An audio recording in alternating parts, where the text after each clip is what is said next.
कहानी है एक डरे हुए इंट्रोवर्ट खामोश बच्चे की।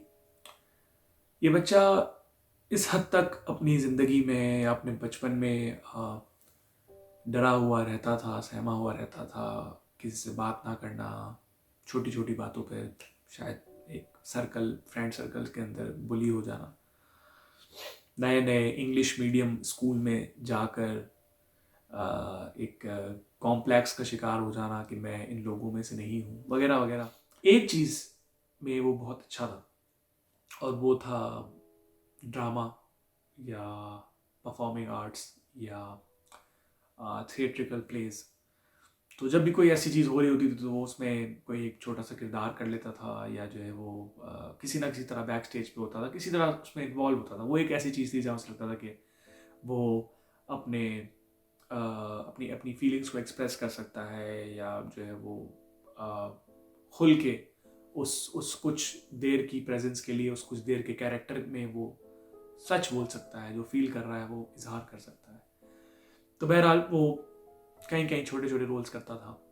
कट टू यूनिवर्सिटी पहुंच गया किसी तरह जिद करके, किसी तरह, क्योंकि अकेला लड़का था, लाडला था, छोटा था फैमिली में, तो किसी तरह जिद करके अपने माँ बाप को, अपने बहन भाई को, सबको मना लिया कि वो कोई क्रिएटिव फील्ड में जाना चाहता है। और तो बहरहाल लॉन्ग स्टोरी शॉर्ट, बैचलर्स का पहला साल बड़ा एवरेज गुजरा। फिल्म मेकिंग पढ़ने गया है मगर कोई फिल्म मेकिंग के कोर्सेज ज़्यादा है नहीं, क्योंकि शुरू के सालों में बड़ा जनरल पढ़ाई होती है, हर कोई हर चीज़ पढ़ रहा है, मज़ा नहीं आ रहा, एवरेज ग्रेड्स आ रहे हैं। साल के दौरान, फर्स्ट ईयर के दौरान, वो एक सोसाइटी में इन्वॉल्व हुआ जो कि परफॉर्मिंग आर्ट सोसाइटी थी उस यूनिवर्सिटी की। मगर वहाँ पर भी कुछ दाल नहीं बनी, कुछ दाल नहीं गली, क्योंकि वो बड़ा ही, वहाँ पर भी ज़्यादा कॉन्फिडेंस नहीं होता था, और जो है वो सोसाइटी में भी ज़्यादा कुछ काम नहीं हो रहा था। एफर्ट हर कोई कर रहा था मगर कोई प्रोडक्टिव रिजल्ट नहीं आता था। बहरहाल सेकेंड ईयर के शुरू में उसे एक ईमेल आया। उस ईमेल में लिखा था कि there are only 10 members of the society left out and we are emailing all of you, and if someone of you can take over the society as the executive body member, then only the society will continue, otherwise we have to shut this society unfortunately. उसे एहसास हुआ कि शायद ये एक मौका है जब पहली दफ़ा वो एक लीडर बन सकता है और फॉलोअर की लंबी कतार से हटकर खड़ा हो सकता है। लेकिन डर है, डरता है, प्रेसिडेंट के लिए नहीं, वाइस प्रेसिडेंट के लिए अप्लाई करता है। और चूंकि कोई मेंबर्स नहीं है, कोई वोटिंग नहीं है, 4 लोग अप्लाई करते हैं और वो चारों ही एग्जीक्यूटिव बॉडी बन जाते हैं। उन्हें पहला प्ले करने का मौका मिलता है ओरिएंटेशन वीक में। ये अपनी जान लगा देता है, 3 हफ्ते लगातार रिहर्सल्स करता है, 3 अपने दोस्तों को जमा करता है जो कि उसी की फील्ड से मीडिया साइंस में थे, और उनके साथ 3 हफ्ते लगातार रिहर्सल करता है। और जो है वो बड़ी मुश्किल से, क्योंकि डरा हुआ है लेकिन बता नहीं सकता, क्योंकि पहली दफ़ा डायरेक्टोरियल कुर्सी पर बैठा है, तो वो प्रेशर भी है मगर एक्सप्रेस भी नहीं कर सकता, कॉन्फिडेंट भी, अपना काम बहुत अच्छा आता है ऐसे। तो डायरेक्ट करता है पूरा प्ले, और 3-4 हफ्ते की सख्त रिहर्सल के बाद अब प्ले का दिन है। आखिरी ड्रेस रिहर्सल है, सब वेट कर रहे हैं। एक एक्टर 3 में से अभी तक पहुंचा नहीं है। 3 घंटे 4 घंटे में प्ले है, उसे एक कॉल आती है। वो कॉल होती है उस मेल एक्टर की जिसका बड़ा ही मरकजी किरदार है उस प्ले में। अरमान, मेरी दादी का इंतकाल हो गया है।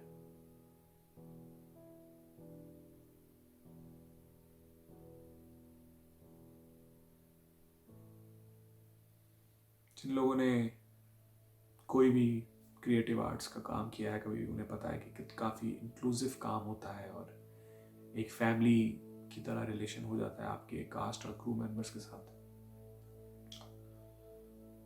वो कहता है कि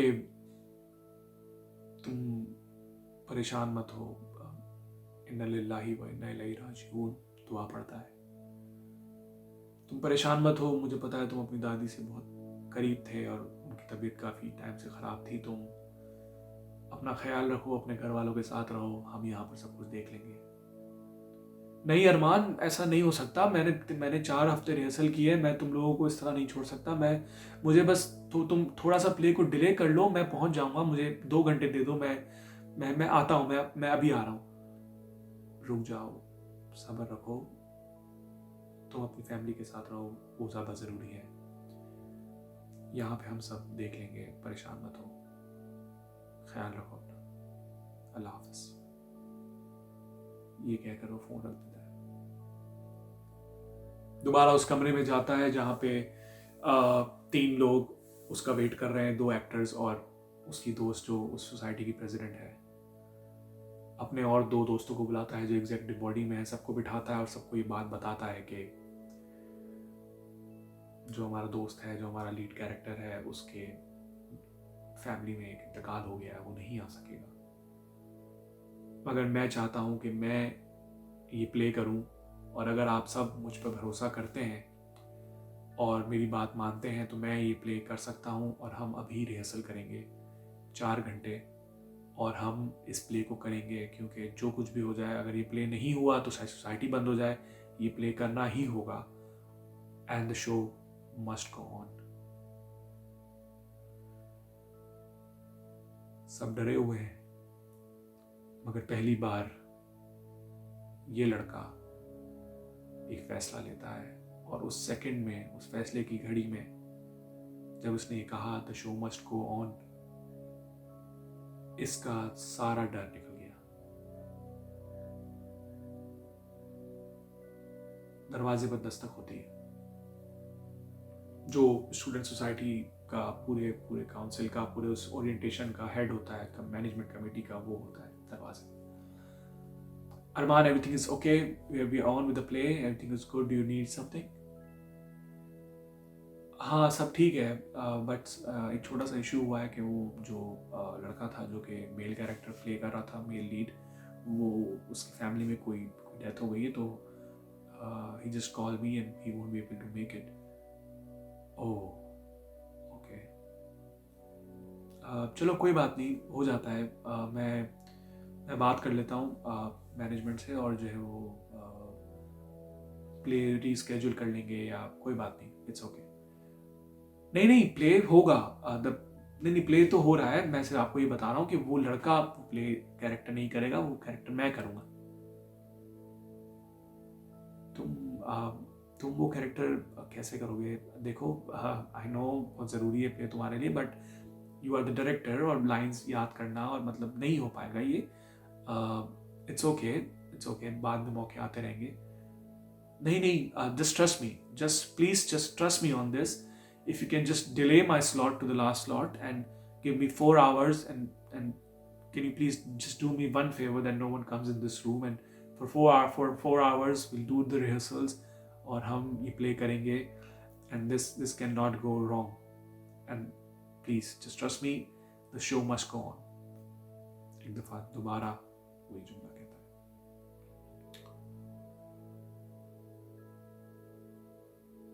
4 घंटे रिहर्सल्स करते हैं।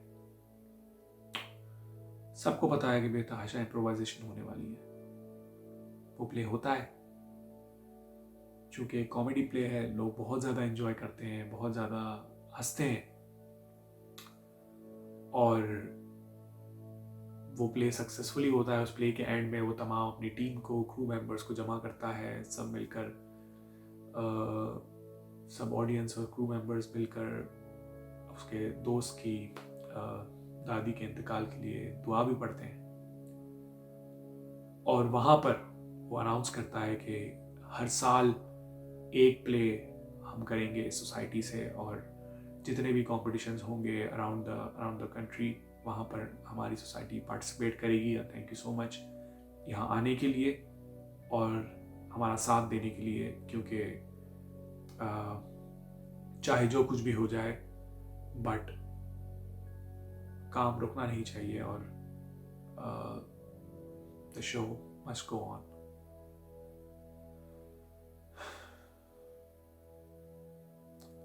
थोड़ी लंबी कहानी हो गई। अगर यहाँ तक पहुँच गए हैं और कहानी पसंद आई तो लाइक करें, शेयर करें, सब्सक्राइब करें। मेरा चैनल है, कुछ नया करना चाह रहे हैं क्योंकि लाइव इवेंट्स और थिएटर की दुनिया कुछ होल्ड पर आ गई है, तो डिजिटल प्लेटफॉर्म का इस्तेमाल कर रहे हैं कहानियाँ सुनाने के लिए। उम्मीद है आप साथ देंगे और इस चैनल को जितना ज़्यादा हो सके फैलाएं और जितना ज़्यादा हो सके इस कहानी को शेयर करें। और जितने भी उतार चढ़ाव आ जाए ज़िंदगी में, कुछ भी नहीं रुकता और ज़िंदगी चलती रहती है, जिस तरह इस लड़के की चलती रही। और आज उस सोसाइटी को 5-6 साल हो गए हैं और वो सोसाइटी हर साल न जाने कितने लाखों की स्कॉलरशिप्स प्रोवाइड करती है, कितने लाखों की स्पॉन्सरशिप्स उठाती है, बेतहाशा इवेंट्स करती है और एक सक्सेसफुल सोसाइटी है उस यूनिवर्सिटी की, स्टूडेंट सोसाइटी, जहाँ पे बहुत सारे उसके जैसे डरे हुए लड़कों को अपना डर मिटाकर स्टेज पर जाकर परफॉर्म करने का मौका मिलता है, सिर्फ इसलिए क्योंकि उस दिन उस लड़के ने हिम्मत की, अपने डर को मिटाया और ये कहा कि the show must go on. मिलते हैं अगले हफ्ते, अपना ख्याल रखें, अल्लाह हाफिज़।